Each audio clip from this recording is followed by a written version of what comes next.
Ya, Assalamualaikum warahmatullahi wabarakatuh. Perkenalkan, nama saya Raffi Juniarta dengan NPM 2455 dari 2011-206 dari kelas TIFRP 24D, Universitas Teknologi Bandung. Pada kesempatan kali ini, saya akan mempresentasikan rancangan pengapang alamatan IP jaringan perusahaan menggunakan teknik subnetting, VLSM atau Variable Length Subnet Max yang seperti pada soal nomor 1 ini, UAS jaringan komuter 1. Latar belakangnya itu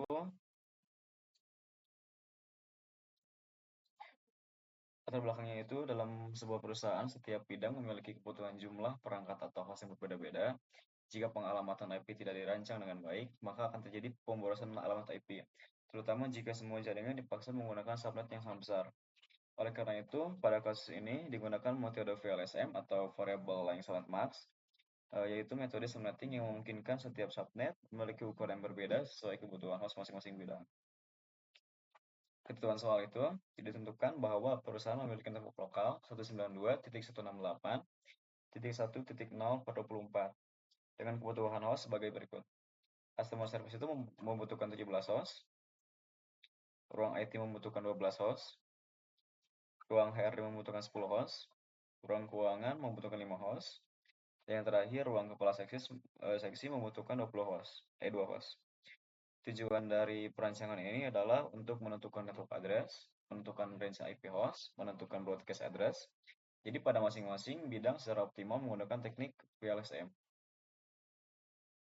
Langkah perancangan VLSM itu, langkah pertamanya dalam membuat VLSM adalah mengurutkan kebutuhan host dari yang terbesar ke yang terkecil. Urutannya adalah yang pertama customer service 17 host, IT 12 host, HRD 10 host, keuangan 5 host, dan kepala seksi 2 host. Setelah itu ditentukan subnet max yang sesuai dengan jumlah host masing-masing bidang. Penentuan subnet max itu 17 host membutuhkan subnet per 27, 12 dan 10 host membutuhkan subnet per 28, 5 host membutuhkan subnet 29 per 29, dan yang terakhir 2 host membutuhkan subnet per 30. Setiap subnet dialokasikan berurutan mulai dari alamat IP terendah, yaitu 192.168.1.0. Hasil dari tabel pembagian IP, jadi berdasarkan hasil perhitungan VLSM, diperoleh tabel penerimaan sebagai berikut.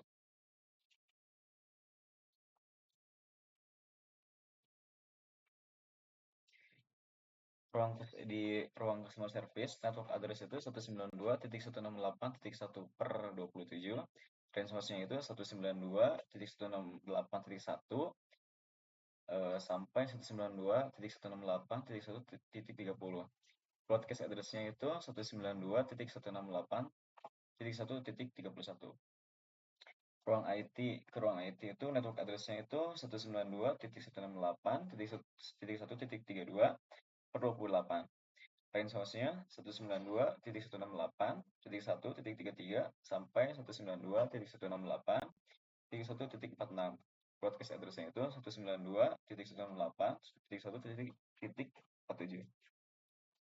Ruang HRD, network address-nya itu 192.168.1.48/28. Range host-nya 192.168.1.49 sampai 192.168.1.62. Broadcast address-nya itu 192.1.168.1.63. Dan di ruang keuangan, network address-nya itu 192.168.1.64/29. Range host-nya 192.168.1.65 sampai 192.168.1.170. Broadcast address-nya itu 192.168.1.71. Dan terakhir ke ruang kepala seksi, network address-nya itu 192.168.1.72/30. Range host-nya itu 192.168.1.73 sampai 192.168.1.74. Broadcast address-nya itu 192.168.1.75. Analisis dan kesimpulannya itu dari hasil perancangan tersebut dapat disimpulkan bahwa teknik VLSM sangat efektif dalam menghemat penggunaan alamat IP Setiap bidang mendapatkan jumlah IP yang cukup sesuai kebutuhan, dan tidak terjadi pemborosan IP seperti pada subnetting konvensional. Perencanaan ini hanya berfokus pada analisis pengalamatan IP, sehingga tidak dilakukan konfigurasi perangkat jaringan seperti router atau PC.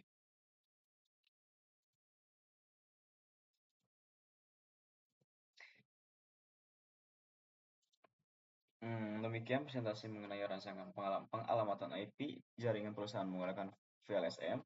Semoga perencanaan ini dapat memberikan gambaran bagaimana teknis subnetting VLSM digunakan secara optimal dalam jaringan perusahaan. Saya cukupkan, maaf masih banyak salah kata. Wassalamualaikum warahmatullahi wabarakatuh.